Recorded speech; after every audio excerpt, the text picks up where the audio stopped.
Hi, I'm Sterling Edwards. Thank you for joining me. Let's paint a stormy sky. We're talking about the kind where there's a pending storm that's coming towards you. The sky is almost, it's just black and turbulent. There's a little blue along the horizon. It's a beautiful effect. And if you just drop a few little suggested shapes in the foreground, you got quite a nice painting. I've got my paper slightly tilted, actually more than usual for this, because I want the paint to kind of run down, gravitate towards the bottom of the page. So I did put a roll of tape underneath it just to elevate it on the top side a little bit. Let's take a look at some of the materials we're going to use for this demonstration. If we come over to my palette, this is a Sterling Edwards Big Brush palette, and I've got just a good variety of transparent colors from warms to cools, and everything is transparent. These are My Mary blue colors, and the only color that's not 100% transparent is Payne's gray, which is semi-opaque. And we'll probably use some of that in this scene, because Payne's gray, when it's diluted, gets this very beautiful graininess, kind of a sedimentary texture. It's wonderful for this kind of technique. I have two containers for water. One has clean water for introducing to my painting, and the other has dirty water, which I clean my brushes in. And I have a toilet paper blotter. This has paper towel wrapped around it. It's an ideal tool for controlling the water in the brush. Works like a charm every time. I'm working on a piece of 140-pound Fabriano Artistico cold pressed paper.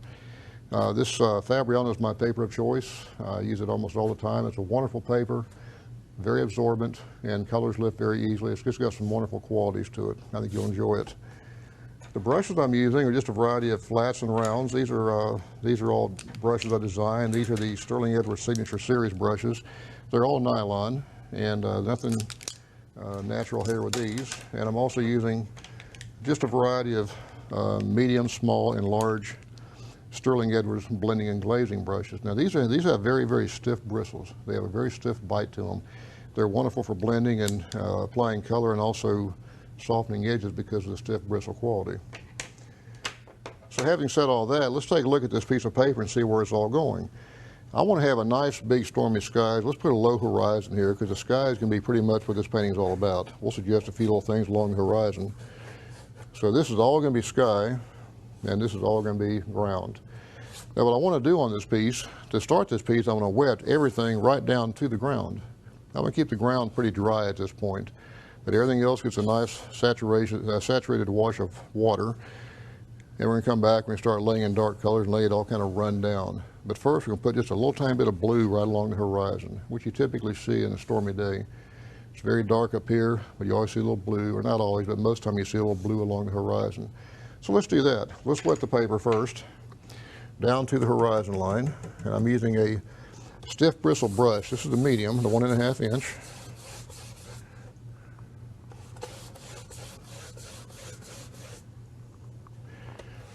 And I'm wetting it right down to the horizon line.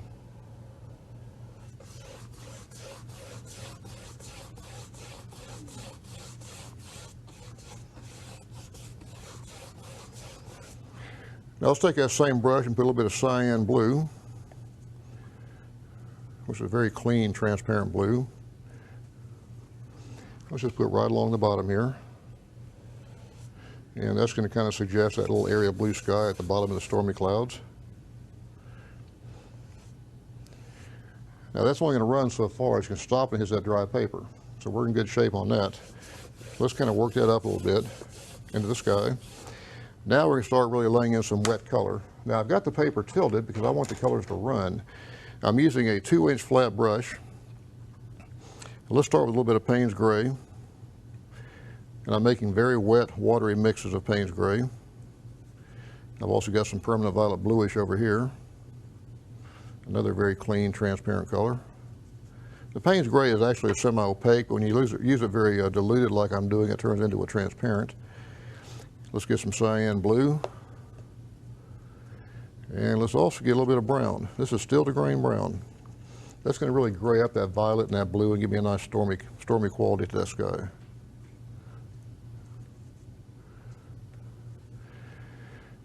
And let's start at the top and just start laying in some color.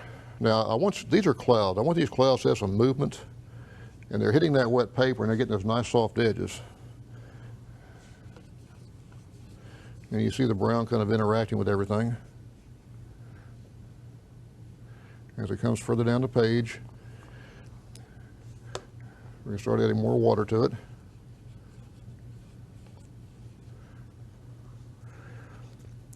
And we can go back and forth and do this as many times as we want. As long as we keep that paper wet, we can get that nice stormy look. Now let's put a few things right along the horizon out here. These are those little trailers you always see in the sky that kind of accompany a thunderstorm.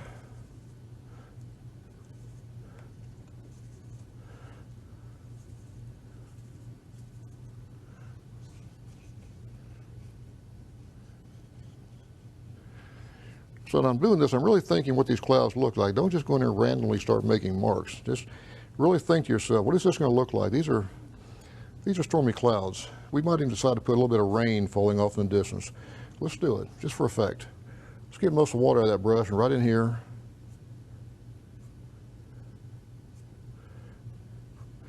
There's a few spots of rain kind of coming out of the sky.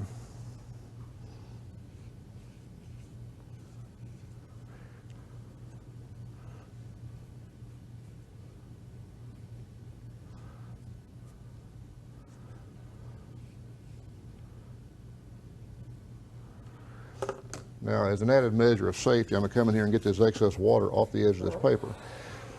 When you start building water along the edge like this, take a few minutes and get it off, because if you don't, it could leach right back into your painting and cause you some serious problems. You'll have a nice little staining background all the way around your painting.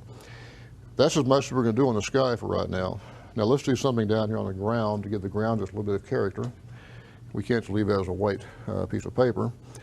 Let's suggest there are some trees along the ground off in the distance. The paper's still wet from the ground up, so we're going to take advantage of that and put a little bit of green and brown to get mixed together to suggest a tree line right along in here. And the smaller I make that tree line, the more dramatic that storm is. So let's hit that wet paper. And they get that nice little blossomed edge on them. This almost looks like something you see out in the plains of Texas.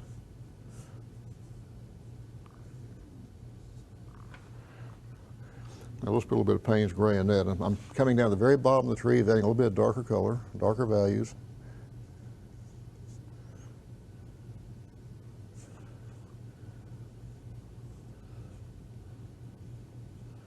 And just kind of working into it, making some nice tree shapes.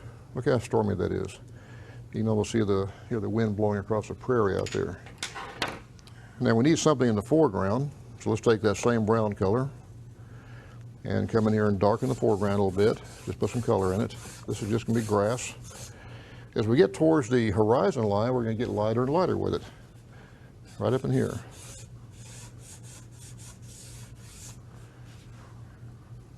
Last thing I'm going to do is put just a little bit more of the purple in that mix. Kind of make the foreground a little bit darker. And even a little bit of blue. Let's put a little bit of blue in it too, just to add an extra element of dark.